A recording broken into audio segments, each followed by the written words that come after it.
श्री सुंदर सागर जी महाराज की, समस्त आचार्य संघ की।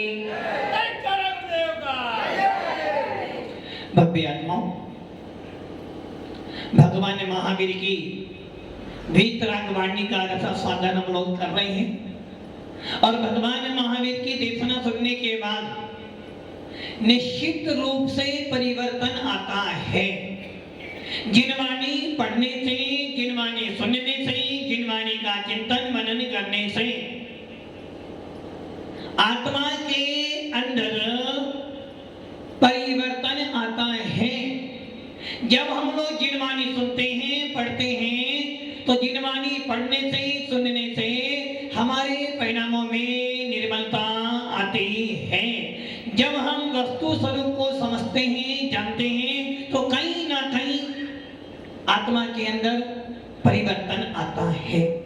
आचार्य पूज्यपाद स्वामी जिन्होंने इष्टोपदेश भी लिखा, समाधि तंत्र भी लिखा और सर्वार्थ सिद्धि टीका लिखी, ऐसे पूज्यपाद स्वामी तत्वार्थ सूत्र को लिखते समय, उसकी टीका करते समय लिखते हैं कि भव्य आत्माओं, यदि वास्तव में तुमने जिनवाणी सुनी है, तत्वार्थ श्रद्धानम सम्यक दर्शनम, तत्वों के अर्थ को यदि आपने अच्छी तरह से सुना है, यदि आपने वीतराग वाणी को उपयोग पूर्वक सुना है, यदि आपने दिगंबर मुनियों की वाणियों को उपयोग पूर्वक मनन किया है, तो निश्चित रूप से आपको तत्वों का बोध होगा। इसी बात को धवला पुस्तक में और हमारे नेमिचंद सिद्धांत चक्रवर्ती लब्धि सार में लिखते हैं कि सम्यक दर्शन की प्राप्ति करने के लिए 5 प्रकार की लब्धियां होती हैं, जिसमें से एक लब्धि होती है देशना लब्धि। अर्थात किसकी देशना? देशना देने वाले आज संसार में एक ढूंढोगे तो अनेक मिल जाएंगे, देशना देने वाले एक ढूंढोगे 1000 मिल जाएंगे, किंतु उन सबकी देशना लब्धि प्राप्ति नहीं करा सकते हैं। जो मैं आपको ये बात कहने जा रहा हूं, बड़े ध्यान से सुनना। आपको देशना देने वाले टीवी पर भी है, जिनवाणी पर भी है, पारस चैनल पर भी है, मोबाइल पर भी है, फेसबुक पर भी है और इंटरनेट पर भी है। और आज का जमाना तो ऐसा आ गया है कि सफाई करने वाला आदमी भी है ना, तो उसके पास भी घर में खाने को हो ना हो, किंतु जेब में मोबाइल, भले वो छोटा हो या बड़ा हो। और जब मोबाइल हमारे पास में है, तो उस मोबाइल में आप कभी भी यूट्यूब खोलना, फेसबुक खोलना, इंटरनेट खोलना, उसके अंदर आपको कहीं ना कहीं हर किसी पर आपको देशना देने वाले। अब वो देशना मोक्ष मार्ग की हो या फिर देशना 2 ही प्रकार की हो सकती है। आपको आत्मा से परमात्मा बनने की होगी या परमात्मा से। एक देशना कौन सी है? जो आत्मा से परमात्मा बनाने की हो रही है। एक देशना है जो आत्मा परमात्मा को आत्मा भी नहीं बनाकर बहिरात्मा बनाने के लिए हो रही है। अब ये विषय आप पर निर्भर करता है कि आप कौन सी देशना, क्या उन सबकी देशना देशना लब्धि प्राप्ति करा देगी। तो आचार्य भगवंत दंत भूत बलि कहते हैं देशना किसकी होती है? नमो जिनानाम, नमो जिनानाम। नमो मैंने बोलते हैं नमो वरिहंतानम। नमो मतलब नमस्कार हो, वंदना हो। किसकी वंदना? जिनानाम, जिन्होंने चार घात्या कर्मों का विनाश किया है, जिन्होंने सर्वज्ञ पने को प्राप्त किया है, जिन्होंने वीतरागता को प्राप्त किया है, जो मोह से रहित हो गए हैं, जिन्होंने अपने मिथ्यात्व का वमन कर दिया है, जो वीतरागी मुद्रा को प्राप्त हो गए हैं, जो वीतराग संज्ञा को प्राप्त हो गए हैं, जो सर्वज्ञ बन गए हैं और जिन्होंने समस्त पदार्थों को देख लिया है और जान लिया है, ऐसे नमो जिनानाम, अर्थात जिन्होंने अपनी इस पर्याय में 13वां गुण स्थान प्राप्त कर लिया है, जिन्हें सहयोग के विली अथवा अयोग के विली कहा जाता है, जो 13वें गुण स्थान में विराजमान हो गए हैं, जिन्होंने अपने आप को चित्रा पृथ्वी से 5000 धनुष ऊपर उठा लिया है, ऐसी वो आत्मा जो परमात्मा बन गई है। सकल निकल परमात्मा में दो विध तितने घाति निवारी, श्री अनंत सकल परमात्मा लोकालोक निहारी। परमात्मा अर्थात परम आत्मा। आप कैसी आत्मा है? आपकी आत्मा कैसी है? परमात्मा है ना। तुम में बीने में व्याकुल भयो, कल बताया था ना, तुम में बीने में व्याकुल भयो, जैसे जल में मीन जन्म जरा मेरी हरो, करो मोह स्वाधीन। किससे कह रहे हम ये बात? ये विनती किससे हमने पढ़ रहे हम? जब पूजा करने मंदिर में जाते हो, जय विधि थाड़ो होए के पदम पड़े जो पार, धन्य दिनेश्वर देव तुम नासे कर्म जो।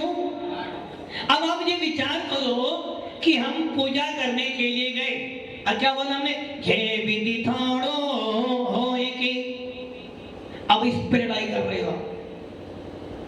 मंदिर गए हो आप? कौन से मंदिर गए हो? कौन से मंदिर गए हो? अरे माना कि मंदिर मंदिर तो एक जैसा ही तो है, कोई सा भी मंदिर चले जाओ, कोई से भी मंदिर जाओ, भगवान तो सब एक जैसे ही तो है ना। नहीं, बस यही तो गड़बड़ी है। मंदिर मंदिर एक नहीं है। यदि मंदिर मंदिर एक हो जाते तो हिंदुस्तान के अंदर कभी बंटवारा,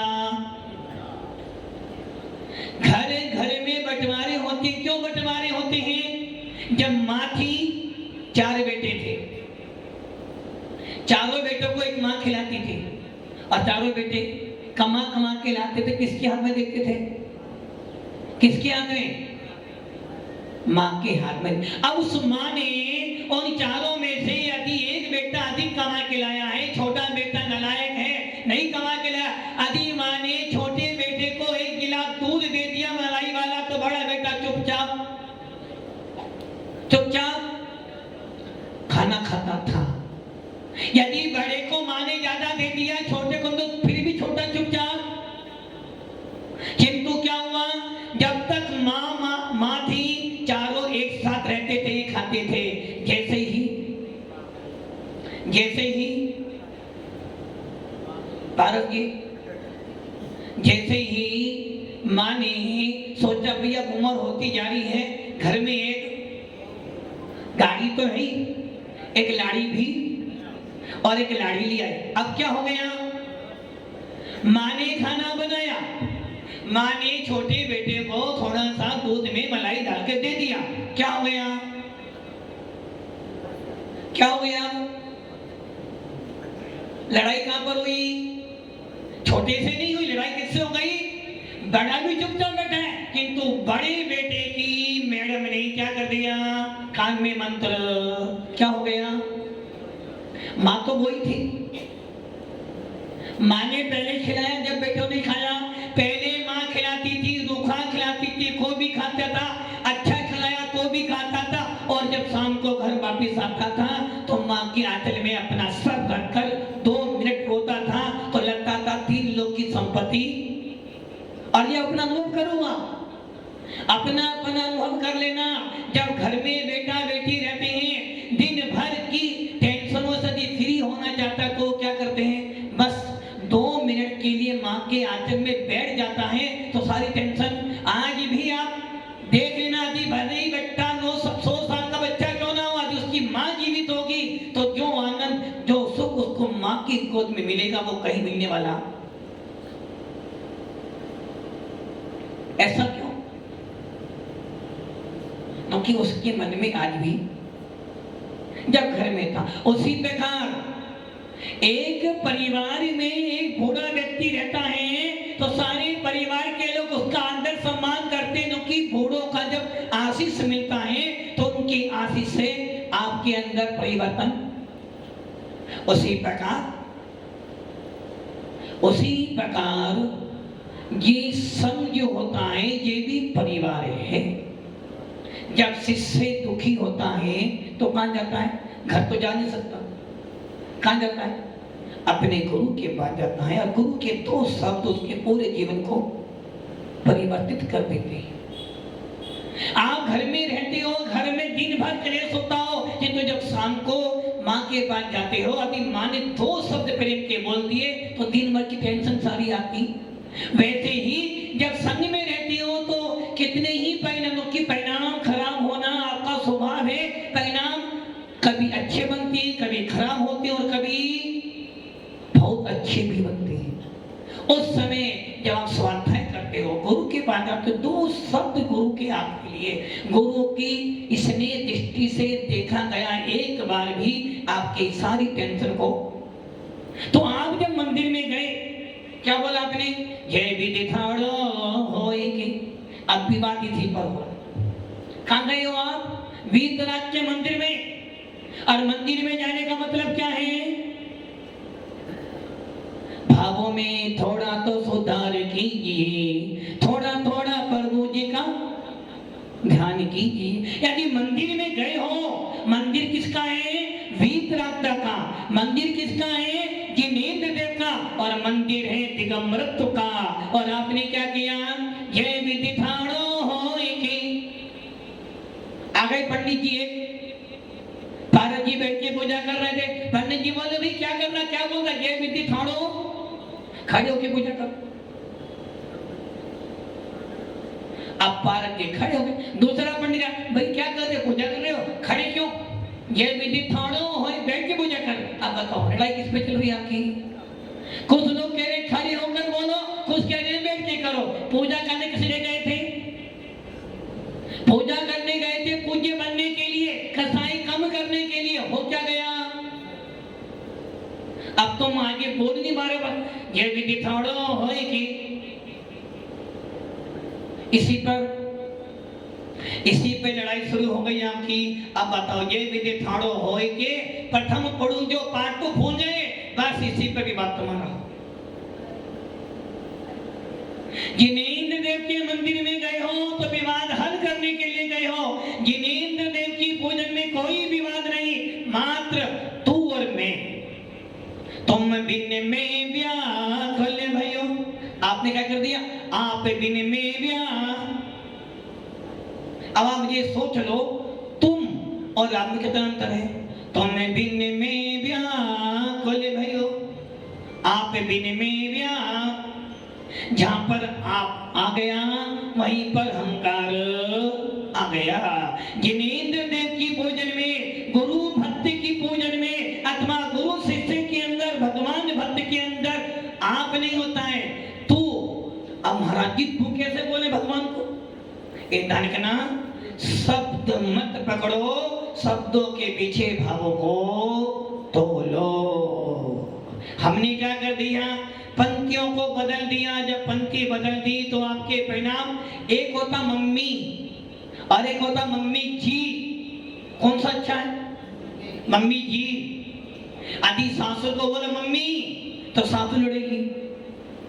देखो बहू को अकल ही नहीं, मम्मी जी नहीं बोल सकती, संस्कार दिए ही नहीं माने। और अभी माँ को बोलोगे मम्मी तो मम्मी जी तो आप ये सोच लो, शब्दों पर मत जाओ, शब्दों के पीछे जो भावना है उस पर जाओ। जब ये विनय पाठ पढ़ते हो, इस विनय पाठ पढ़ने का अर्थ है कि मैं जिनेन्द्र देव के वीतराजता के मंदिर में आया हूं, तो जो जो मेरे मन में संकल्प विकल्प चल रहे हैं, अगर मगर परंतु जो भी चल रहे हैं, सारे विकल्प इस विनय पाठ को पढ़ते पढ़ते दूर हुआ। क्या गए थे वीतराजता के मंदिर में और क्या ले आए? गए थे कसायों को छोड़ने, क्या ले आए? गए थे कर्मों को काटने के लिए, क्या ले आए? तुम बिन में व्याकुल भयो जैसे जन्मिन मीन, जन्म जरा मेरी हरो करो मोहि स्वाम। क्या क्या लिया? गए थे जन्म जरा मरण को दूर करने, किसके पास? किसके पास? जिनेन्द्र देव के पास। जिनेन्द्र देव के पास गए थे जन्म जरा मरण को दूर करने के लिए। कर क्या लिया? जन्म जरा मरण को बड़ा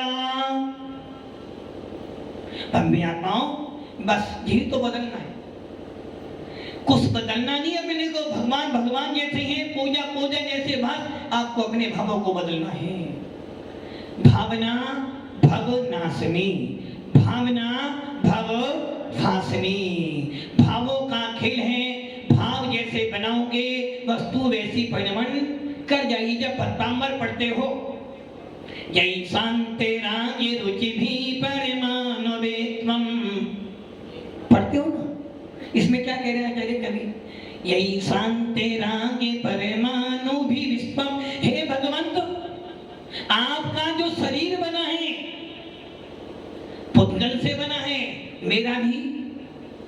आपके शरीर में मेरे शरीर में कोई अंतर? शशि की कोई अंतर? अंतर तो है। अच्छा, भगवान ने बनाया।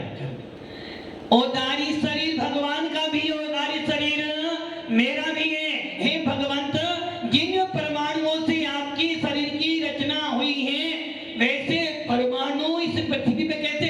जय शांत राज रुचि भी परमाणु विश्व, जिनके राग देश की प्रणति शांत हो गई है, ऐसे निर्मल परमाणुओं से तुम्हारे शरीर का निर्माण हुआ है। और मेरा शरीर भी तो आप जैसा ही है, किंतु मेरे शरीर में जो परमाणु वो कैसे हैं? राग देश के। अब सवाल उत्पन्न ये होता है कि भगवान, वो पुद्गल उतने ही थे पृथ्वी पर जिनसे आपकी रचना हुई है, मेरे पास रही, तो फिर भी कुछ भी कर लेना भगवंत, आत्मा तो आपकी और मेरी तो एक जैसी ही है। इसलिए भगवंत, मैं तुम्हारा वंशज हूं, मैं तुम्हारे मंदिर में आया हूं, तो मेरा लक्ष्य क्या होना चाहिए? आत्मा हो, आत्मा हो, आत्मा, मैं सदा ज्ञायते स्वभावी आत्मा। लक्ष्य क्या है मेरा? मेरा स्वभाव क्या है? ज्ञायत स्वभावी आत्मा। मेरा काम है जानना और देखना, किंतु हमने क्या कर दिया? जानना देखना काम था, उसमें मिलावट। और खाई की मिलावट, खाना बनाते हो तो मिलावट करते हो, कपड़े साफ करते हो तो मिलावट करते हो, दुकान चलाते हो तो मिलावट करते हो, किसी से बात करते हो तो मिलावट करते हो, और धर्म भी करते हो तो मिलावट कर करके करते हो। भावना तो महाराज बनने की है, भावना तो नहीं, आप महाराज ना से मैं आपको तो माता जी बनूंगी। भावना तो माता बनने की है कि माता जी बनना है, किंतु महाराज जी क्या करें? भावना तो बहुत अच्छी है, किंतु घर वाले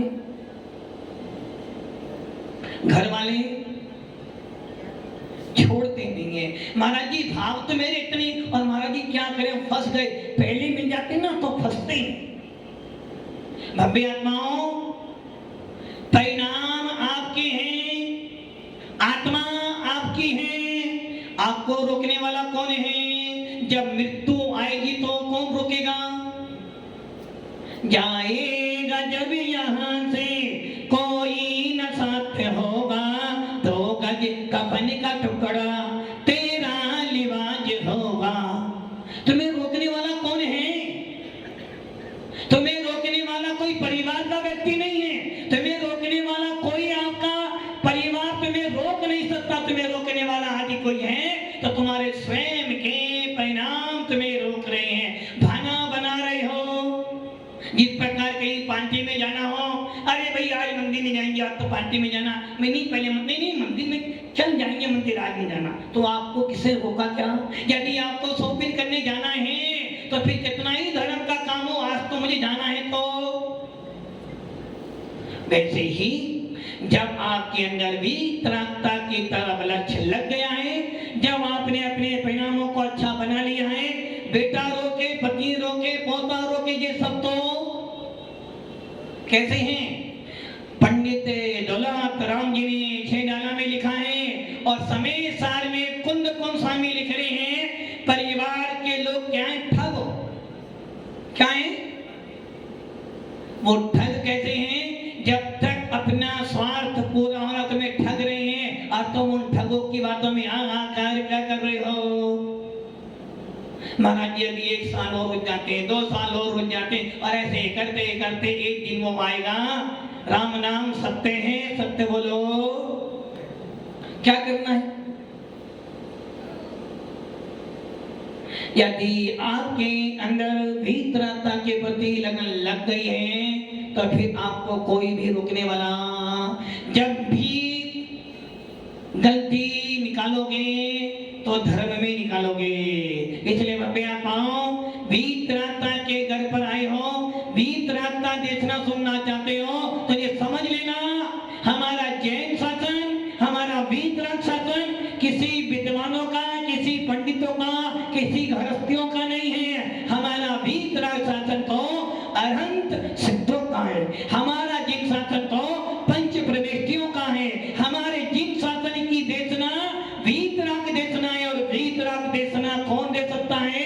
जिन्होंने वितरागता को प्राप्त किया। इसलिए ये निश्चित समझ लेना कि हमारे दिगंबर जैन शासन में, हमारे वितराग शासन में सर्वज्ञ, हितोपदेशी और वितरागता की वाणी ही देशना है। और इस देशना पर चलने वाले, इस देशना को मानने वाले, इस देशना पे श्रद्धान करने वाले सच्चे गुरु अर्थात आचार्य, उपाध्याय और साधु, इन पंच परमेष्ठियों की देशना, इन पंच परमेष्ठियों का उपदेश, इन पंच परमेष्ठियों की देशना लब्धि ही आपके सम्मित में निमित्त पड़ सकती है। जब कभी भी शास्त्र पढ़ते हो, सबसे पहले देखते हो ये शास्त्र किसका लिखा हुआ। दुकान पर जाते हो, एक डॉक्टर के पास भी जाते हो तो सबसे पहले पढ़ते हो कि डॉक्टर डिग्री वाला है या नहीं है। और मान लो डॉक्टर के पास नाम नहीं हो, नहीं जाना भैया अच्छी लट्ठी के पास। दुकान पर जाते हो, यदि साड़ी भी लेनी होती है ना एक, तो पहले दुकान का नाम लेते हो, दुकान कैसी है। वैसे ही भव्य आत्माओं, जब संसार के बंगलों को लेने के लिए जब आप उसकी परीक्षा करते हो तो ये समझ लेना, हमारा जिनवानी, हमारा देव विश्वास गुरु, जिस पर हमारा पूरा दिगंबर टिका हुआ, जिस पे भगवान महावीर की मुद्रा टिकी हुई है, ऐसी वितराग मुद्रा को देखकर हमें ये जरूर देखना चाहिए कि हम जब शास्त्र पढ़ते हैं ये कौन से आचार्य भगवंत ने लिखा है। और जब ये निश्चित हो जाए कि ये आचार्यों की वाणी है, तभी हमारे को वो देशना 6 दर्व 7 तत्व 9 पदार्थ 5 अस्थिकाय का साधन करा सकती है। इसलिए आचार्य भगवंत नेमिचंद जी सिद्धांत चक्रवर्ती अपने लब्धि सार में कहते हैं कि 7 तत्व 6 दर्व 5 अस्थिकाय 9 पदार्थ, इनका उपदेश देने वाले आचार्य, उपाध्याय, मुनि अथवा इनका सानिध्य मिल जाना और चिंतन मनन करोगे तो निश्चित रूप से देशना लब्धि प्राप्त हो जाएगी, और जिसको वो देशना प्राप्त हो जाएगी वही आगे बढ़ पाएगा। इसलिए जैन शासन वीतराग शासन में वीतरागता के लिए स्थान है, सरागता के लिए कोई स्थान। हाँ, ऐसा तो हो सकता है हम सरागी हैं किंतु लक्ष्य वीतरागता का है। यदि हमारा लक्ष्य वीतरागता का है, यदि हमारी देशना पूर्वाचार्यों के अनुसार है, यदि हमारी वाणी पूर्वाचार्यों के अनुसार से मेल खाती है, यदि वो वाणी किसी पंडित की भी होगी, यदि वो वाणी जिनेंद्र देव की वाणी से मेल खाती है, या वो वाणी किसी आगम से विरोधाभास को नहीं प्राप्त होती है, तो वो वाणी भी हमारे लिए प्रमाणभूत है। किंतु ऐसी वाणी प्रमाणभूत नहीं है जो हमारे जिनेंद्र देव के शासन से मेल नहीं खाती हो। चले बब्बे आप पाओ, जिनेंद्र देव की वाणी सुनने के बाद मन निर्मल होता है, मन पवित्र होता है, और जब मन पवित्र होता है तब होना चाहिए तुम्हें बिन में व्याकुल भयो, जैसे जल बिन मीन जन्म जरा मेरी हरो करो मोहि साथी। तो बब्बे आप पाओ, मोक्ष मार्ग के राही बनना है, सच्चा मोक्ष बनना है, तो वीतरागता के ऊपर दृष्टि रखें और वीतरागता की प्राप्ति करने के लिए पुरुषार्थ करें, ताकि हमारा मोक्ष मार्ग प्रशस्त हो। ओम नमः सिद्धेभ्य।